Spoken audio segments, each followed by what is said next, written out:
আমি চিন্তা ভাবনা করছিলাম যে আমার জীবনটা হয়তো গাছতলায় কাটাই দেব, কারণ আমার বাড়ির আঙ্গিনা খোঁজার জন্য চেষ্টা করছি। সেই আঙ্গিনা খুঁজতে আবার দুনিয়ার বাড়ির আঙ্গিনা খোঁজা শুরু হয়ে গেছে। পরিবারের সদস্যরা সবাই শহরে থাকে, আমি আবার থাকি ওখানে।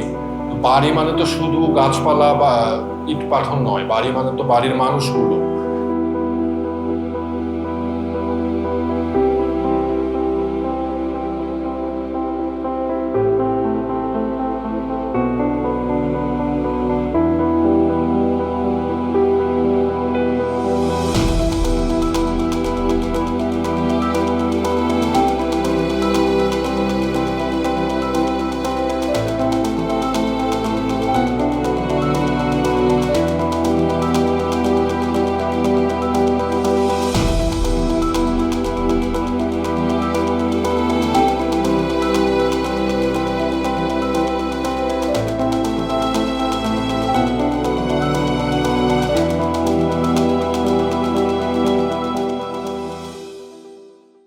আমি এখন কাজ করছি প্রাকৃতিক কৃষি নামে একটা আন্দোলনের সাথে।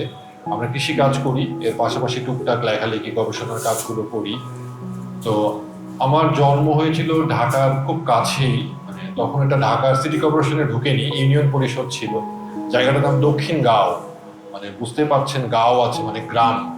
তো বাড়ির সামনে খেজুর গাছ, মাটির রাস্তা, বিভিন্ন ধরনের গাছপালা, এইগুলোর সাথে আমার ছোট কালটা কেটেছে। এরপর যখন আস্তে আস্তে বিভিন্ন ধরনের লেখাপড়া এটা সেটার মধ্যে দিয়ে গেলাম, এবং যখন বিশ্ববিদ্যালয়ে কিছু ডিগ্রি হলো এবং স্বাভাবিকভাবেই চাকরি বাকরির প্রসঙ্গ আসে, তো অন্য মানুষের মতো আমাকেও ঢুকতে হলো কর্মজীবনে, চাকরিতে। তো ওই সময় আমার খুব একটা ঝামেলা হয়ে যায় যে আমি ছোটকালে ঢাকার পাশে যে গ্রামগুলো দেখেছি, যে আমাদের ওখানে বন্যা হতো, মাটির রাস্তা ছিল, নানা ধরনের শাকসবজি টুকটাক চাষ হতো, ওইটার যে আমার মনের মধ্যে গেঁথে আছে এটার সাথে করে আমি যোগ মানে কানেক্ট করতে পারতাম না। এই পরবর্তীতে 15, 20, 30 বছরে ঢাকাতে যে একটা নগরায়ন হলো, আমাদের যে দক্ষিণ গাঁও, ওখানে গেলে আর কেউ ওটা বুঝবে না যেটা দক্ষিণ গাঁও। ওইটা ঢাকার অন্যান্য আবাসিক এলাকার মতোই একটা এরকম পাকা রাস্তা, দুই পাশে দেওয়াল অথবা লোহার গেট ওলা যে বাড়িগুলো থাকে, এরকম একটা। তো আমি এটার সাথে কোনোভাবেই কানেক্ট করতে পারতাম না যে আমি এখানে কিভাবে বিলং করব বা আমি এখানে কিভাবে থাকবো।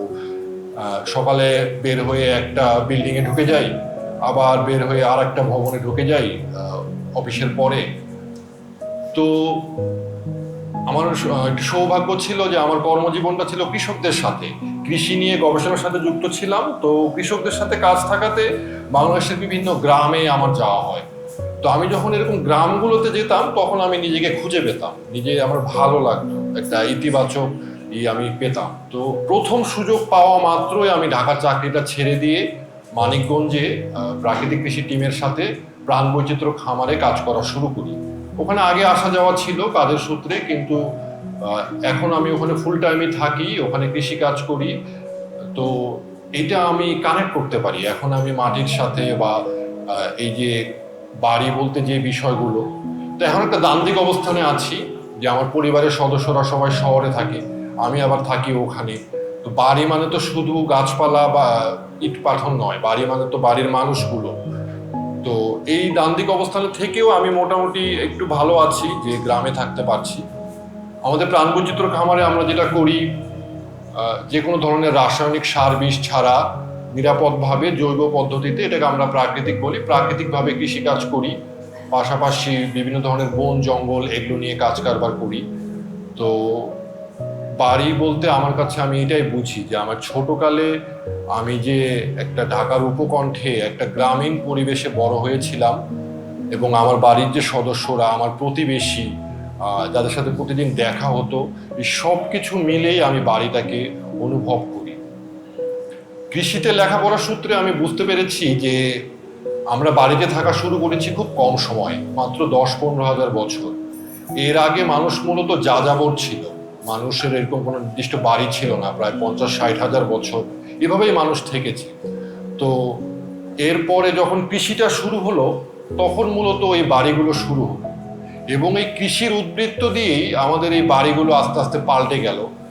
তো তো এই বাড়ি নিয়ে যে ফিলিংস বা যে বর্ণনা আমার ধারণা আমার পাশে যে বসে আছে খুবই দক্ষ একজন কৃষক, ওনার নাম কালাচাঁদ, উনার এটা আছে। তো আমি আশা করবো কালাচাঁদ ভাইকে কিছু বলার জন্য এই বিষয়ে।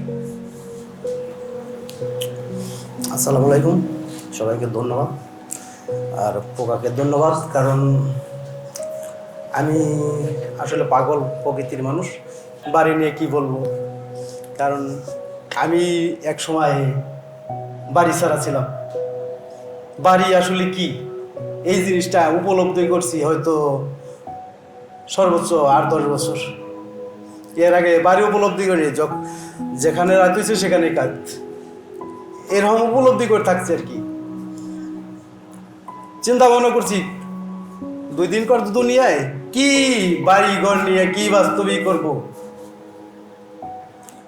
আমি সাইজিরও অনেকদিন বেড়াইছি, এখন শেষ মুহূর্তে এসে চিন্তা ভাবনা করলাম আসলে তো মুরব্বী থাকে, মুরব্বীদের কারণে আসলে এই দুনিয়ার যে বাড়িঘর সেই বাড়িঘরের জন্যও কিছু করতে হয়। শেষ পর্যন্ত এই দিকেও আসতে হয়েছে। এখন প্রাকৃতিক কৃষির পাশাপাশি নিজের বাড়ির কাজ করি এবং কৃষি নিয়ে যে কাজ করি, এই গরু বাছুর হাঁস মুরগি সব নিয়েই এখন মুরব্বীটা যে ঠান্ডা করে দিছে, দুনিয়ায় যে বাড়িতে থাকতে হবে সেই কাজটাও মুরব্বীরা করে দিছে।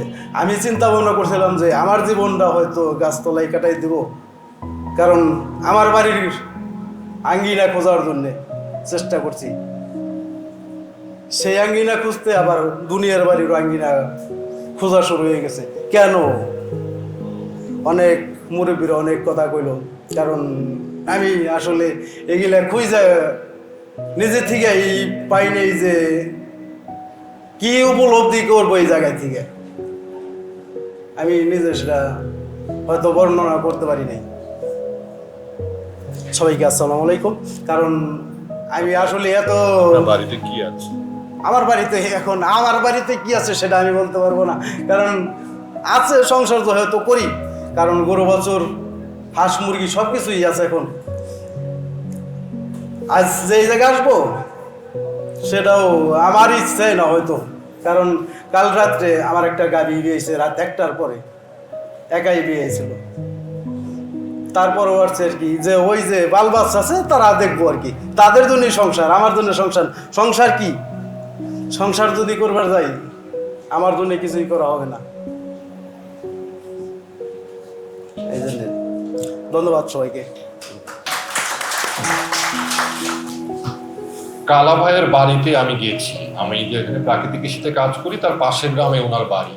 তো ওনার বাড়িতে যদি যখন আমি যাই তখন দেখতে পাই যে বললো গতকালকে রাতে ওনার একটা গরুর বাচ্চা হয়েছে। তো এই গরু ছাগল হাঁস মুরগি সবাই মিলে কিন্তু ওনার বাড়ি, এবং ওনার বাড়িতে যে শুধু মানুষ থাকবে এরকম চিন্তা ভাবনা ওনারা করে না। ওই গরু ছাগল হাঁস মুরগি সবাইকে পরিবারের সদস্য মনে করে ওই বাড়ির কাঠামোটাও এরকম, বাড়ির গঠন বাড়ির লোকজনের যে প্রতিদিনের রান্না সব কিছুর সাথে এই সব কিছু মিলেমিশে আছে। তো এই বাড়ির গল্পটা কালা ভাই বলতে চাচ্ছিলেন। তো আমাদেরকে দাওয়াত দেওয়ার জন্য আপনাদেরকে অনেক ধন্যবাদ। ভালো থাকবেন।